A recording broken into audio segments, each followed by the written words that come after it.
It is time after 92 years for us to record the many exploits of my next door neighbor, a 92-year-old curmudgeon named Hiram Detwiler. He has been my neighbor since 1979, and I haven't held it against him. He's a great gardener, wonderful neighbor, and he's joining us here today for no particular reason and with almost zero notice. Welcome, Mr. Detwiler. Oh, thank you, Mr. Now, give us a little background. Where were you born? What year? Give us a little bit of background about this fellow that lives next door. I was born August the 13th, 1916, in East Pikeland Township, which is in Chester County, Pennsylvania, approximately 8 miles west of Valley Forge, 30 miles west of Philadelphia. I was raised on a dairy farm. My father had a 110-acre dairy farm, and we milked 28 head of cows twice a day. I went to Phoenixville High School. I played football for 4 years and was Philadelphia All-Suburban Tackle my senior year.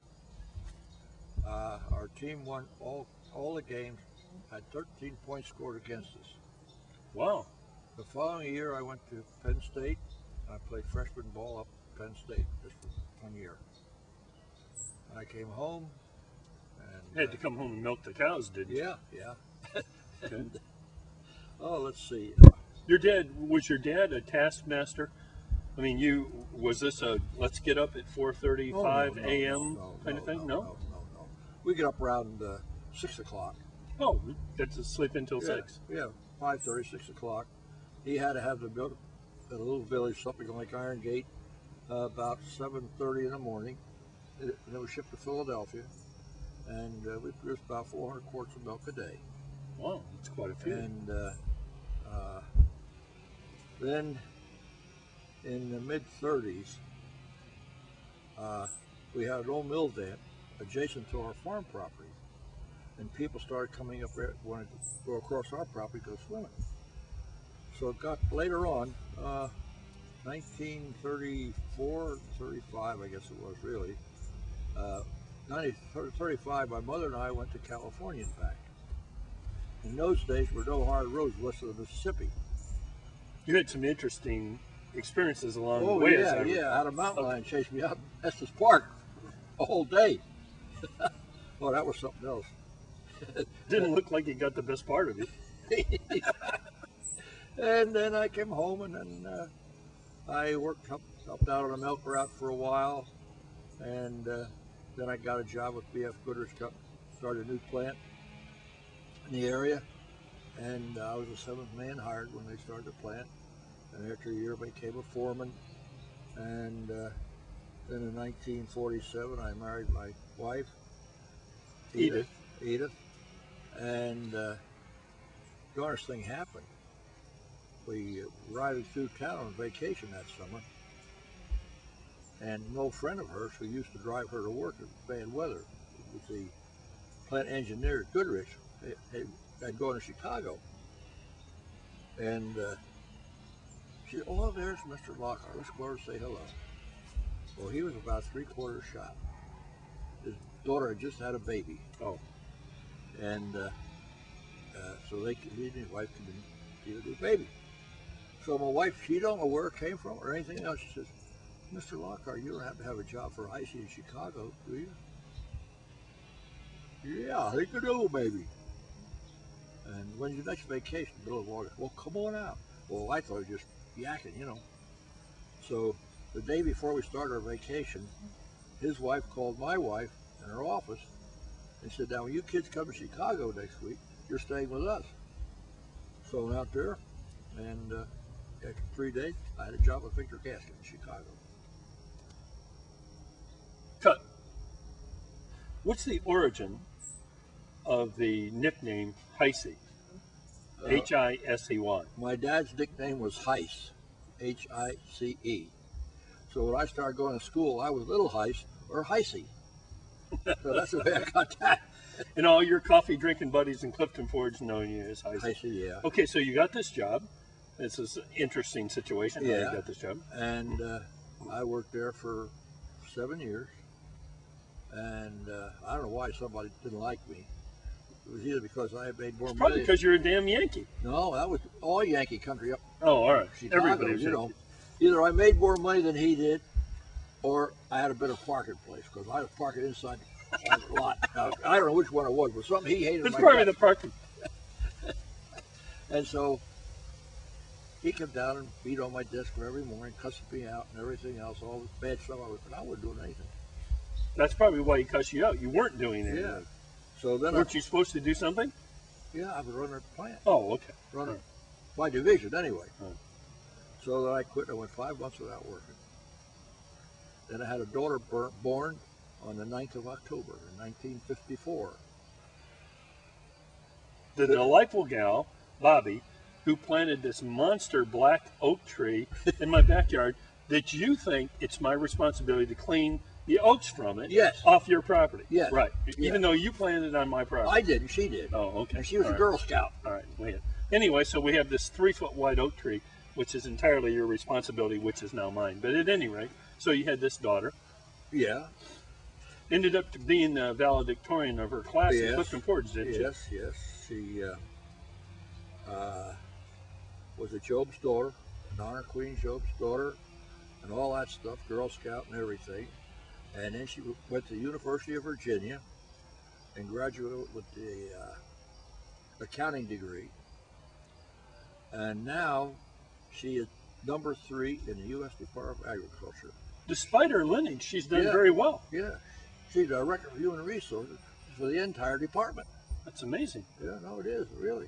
And of course, she's been gone for years, and you've been my neighbor in the backyard here. But somewhere along the way, you ended up being a quality control manager for what used to be known as H.O. Canfield. Correct. Could you talk about that a little bit?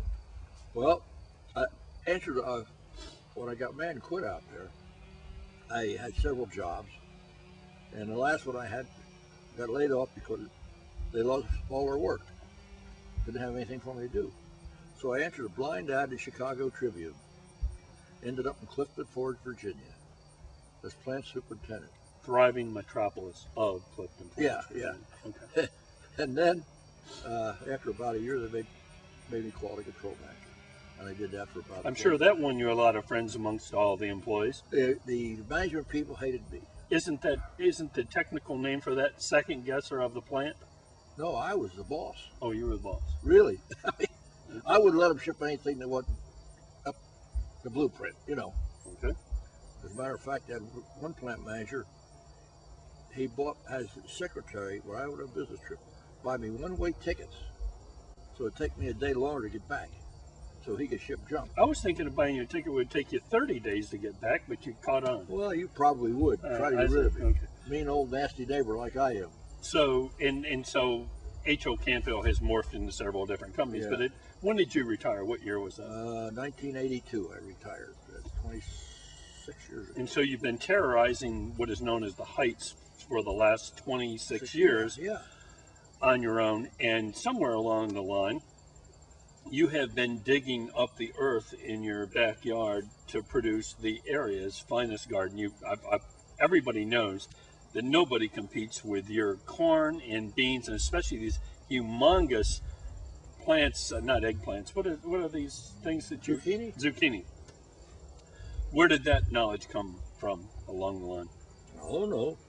Born and raised on a dairy farm. But you put special plastic over the earth around them, and then just the base of the zucchini pops out, and these things are like this, aren't they? Like 5 and 10 pounds.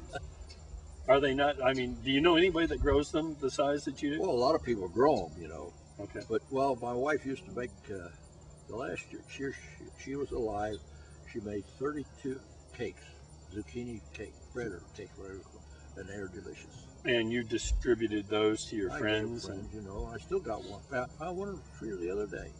And oddly enough, there are probably a total of 5 people named Edith within about a 300-mile radius.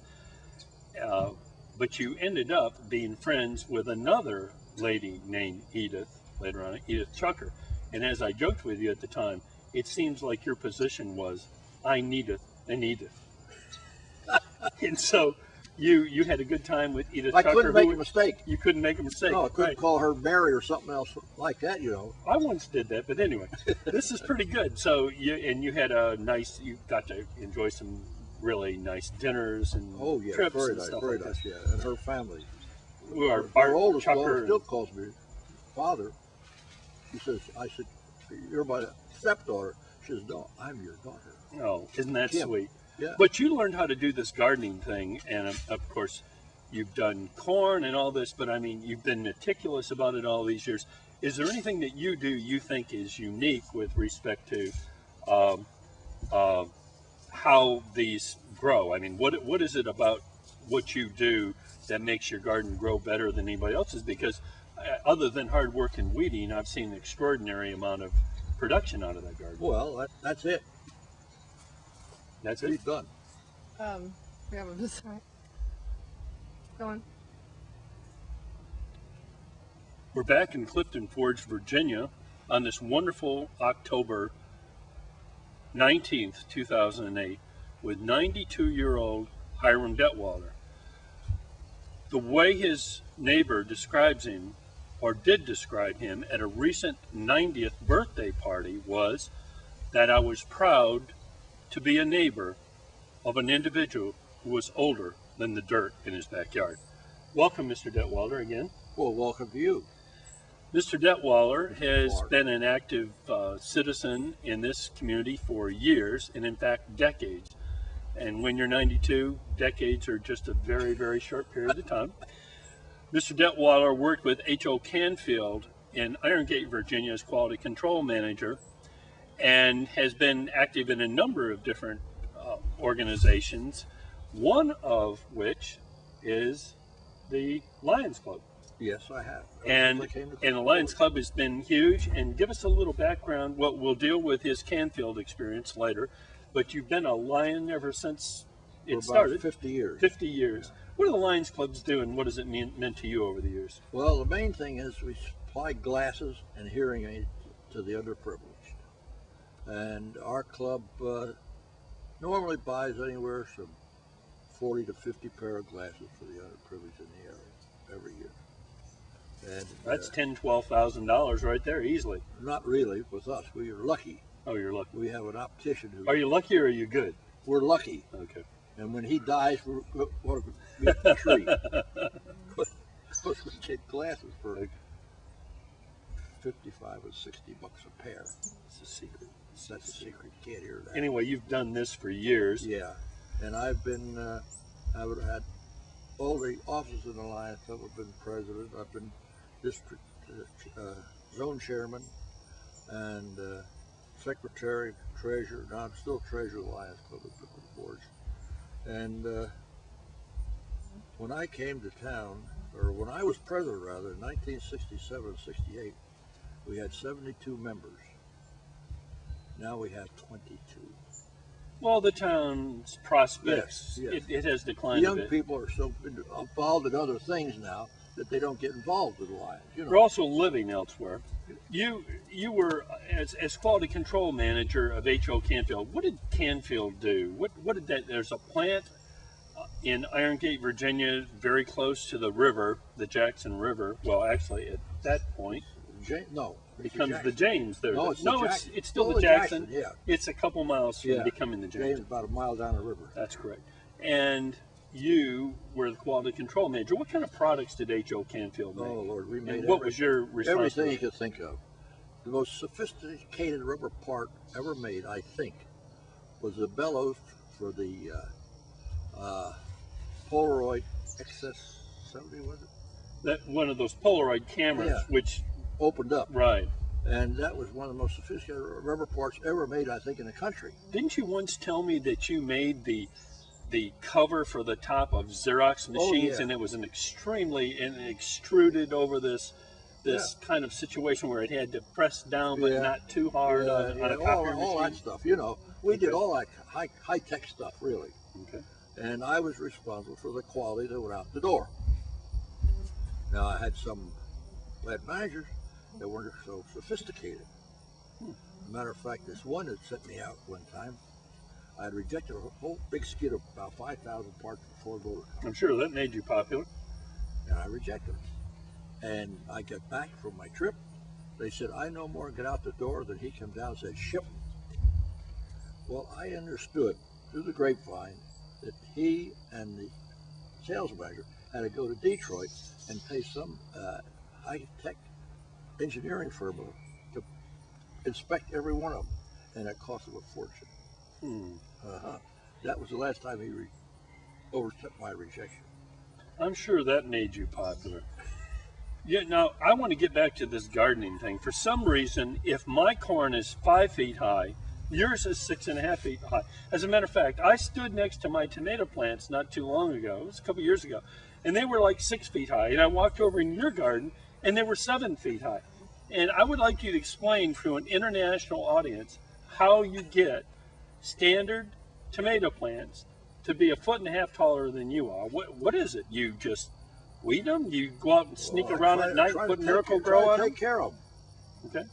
This is October. You just gave me 7 or 8 bell peppers, and the bell pepper season has been over a month.